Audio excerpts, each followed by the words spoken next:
ఈరోజు కథ మత్స్యకారుడు భూతం. అనగనగా ఒక దేశంలో ఒక బీద మత్స్యకారుడు ఉండేవాడు. అతను పొద్దున్నే లేచి సముద్రం ఒడ్డుకు పోయి 4 సార్లు వల వేసేవాడు. ఆ 4 సార్లు ఏవి పడితే అవి తీసుకుని బజారుకు పోయి అమ్ముకుని ఆ వచ్చిన డబ్బుతో పొట్ట పోసుకుంటూ ఉండేవాడు. ఒక్కొక్క రోజు ఒక్క చేపైనా దొరికేది కాదు. అయినా అతను ఇవాళ నాకు దేవుడేమీ ఇవ్వలేదు అనుకుని తృప్తిగానే ఉండేవాడు. ఒకరోజు అతను యథాప్రకారం సముద్రానికి వచ్చి వల వేశాడు. మొదటిసారి వలలో ఒక చచ్చిన కుక్క వచ్చింది. రెండోసారి వేశాడు, ఎండ్రకాయలు పడ్డాయి. మూడోసారి వేశాడు, బొమ్మరాళ్ళు నత్తగవ్వలు వచ్చాయి. నాలుగోసారి దేవుణ్ణి తలుచుకుంటూ మళ్ళీ వేశాడు. ఒక ఇత్తడి కూజా వచ్చింది. అది చూసి అతను చాలా సంతోషించాడు. ఇది అమ్ముకుంటే 100 చేపల ఖరీదన్నా రాకపోతుందా అనుకున్నాడు. కూజాకు మూత వేసి చుట్టూ తాడుకట్టు ఉంది. అది చూడగానే అతనికి ఒక ఆలోచన కూడా వచ్చింది. ఈ కూజా నిండా ఎవరైనా మొహరీలు పోసి ఉండొచ్చేమో అనుకున్నాడు. అలా అనుకుని తాడు విప్పాడు. కూజా మూత ఎగిరి వచ్చింది. మత్స్యకారుడు ఆశతో కూజాలోకి తొంగి చూశాడు. అతనికి దాంట్లో పొగ తప్ప మరేమీ కనిపించలేదు. కానీ క్రమంగా ఆ పొగ బయటికి రాసాగింది. అలా బయటకు వచ్చిన పొగంతా ఆకాశం ఎత్తుకుపోయింది. ఆ తర్వాత ఆ పొగంతా ఒక చోట చేరి పెద్ద భూతం అయ్యింది. పాపం మత్స్యకారుడు భూతాన్ని చూడగానే భయపడి పారిపోదాం అనుకున్నాడు. కానీ భూతం పోనివ్వలేదు. ఓ రాజా, నీ మాట ఎప్పుడూ వింటాను, ఇలా రా అంది. మత్స్యకారుడికి ఆశ్చర్యం వేసింది. ఎవరిని నువ్వు పిలిచేది? నేను రాజును కాదు అన్నాడు. నువ్వు సాల్మాన్ రాజువు కదా అని అడిగింది భూతం. కాదు, ఆ రాజు 1000 ఏళ్ల కిందటే చచ్చిపోయాడు. నేను ఒక మత్స్యకారుడిని అని అన్నాడు. ఈ మాట విని భూతం ఆకాశం దద్దరిల్లేటట్లుగా నవ్వి, నువ్వు మత్స్యకారుడివా? అయితే ఉండు, నిన్ను తినబోతున్నాను అంది.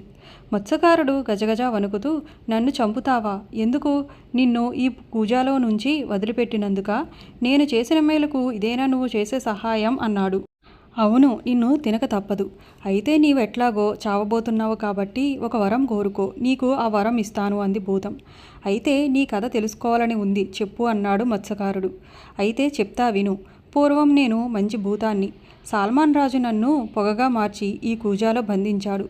కూజాను తీసుకువెళ్ళి సముద్రంలో పడేశాడు. నేనప్పుడు ఎవరైనా వచ్చి నన్ను కూజాలో నుంచి వదిలిపెడితే వాడికి పెద్ద సహాయం చేద్దామనుకున్నాను. చాలా కాలం ఎదురు చూశాను. ఎవరూ రాలేదు. నాకు కోపం వచ్చింది. ఈసారి ఎవరైనా వచ్చి నన్ను వదిలిపెడితే వాడిని చంపుదామనుకున్నాను. నువ్వు వచ్చి విడిపించావు. నేను నిన్ను చంపక తప్పదు. ఇక భూతాన్ని బ్రతిమిలాడినా లాభం లేదు అనుకున్నాడు. వాడికి హఠాత్తుగా ఒక ఆలోచన వచ్చింది. ఓ భూతమా, నీ మాటలను నమ్మలేకుండా ఉన్నాను. అంతా అబద్ధంగా అనిపిస్తుంది.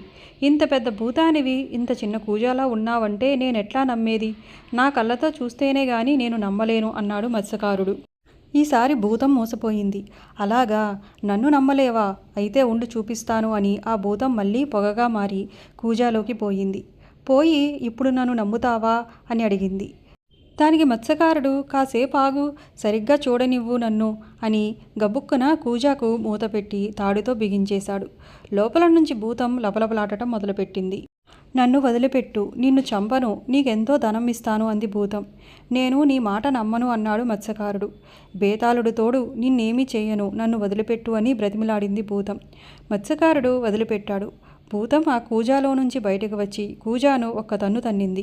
కూజా ఎక్కడో సముద్రం మధ్యలోకి పోయి పడింది. అప్పుడు భూతం మత్స్యకారుడితో, నీ వల తీసుకుని నా అరచేతిలోకి ఎక్కి కూర్చో, నిన్ను ఒక మంచి చోటుకి తీసుకుపోయి వదిలిపెడతాను అని అంది.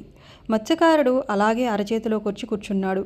భూతం అతన్ని తీసుకుని ఆకాశంలోకి ఎగిరింది.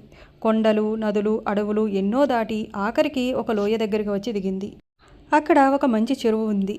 నీళ్లు అద్దంలా తెల్లగా ఉన్నాయి. భూతం మత్స్యకారుడితో, నువ్వు రోజు ఇక్కడ ఒక్కసారి వల వేసుకో, 4 చేపలు పడతాయి. అవి తీసుకెళ్ళి పక్క ఊళ్ళో రాజుకు అమ్ముకో. అతను నీకు బోలెడు డబ్బిస్తాడు. నీకు ఇక ఈ దరిద్రం ఉండదు అంది. తర్వాత భూతం నేలను ఒక తన్ను తన్నింది. భూమి 2గా బద్దలై భూతం దాంట్లోకి పోయింది. భూమి మళ్ళీ మామూలుగా అయ్యింది. ఆ మత్స్యకారుడు రోజు అక్కడికి వెళ్ళి వల వేసేవాడు. 4 రంగుల్లో 4 చక్కటి చేపలు పడేవి. అవి తీసుకెళ్ళి పక్క ఊరి రాజుకిచ్చేవాడు. ఆ రాజు వాటికి 400 మొహరీలు ఇచ్చేవాడు. మత్స్యకారుడి దరిద్రం తీరింది. అతడు భార్యాపిల్లలతో హాయిగా బ్రతుకుతున్నాడు.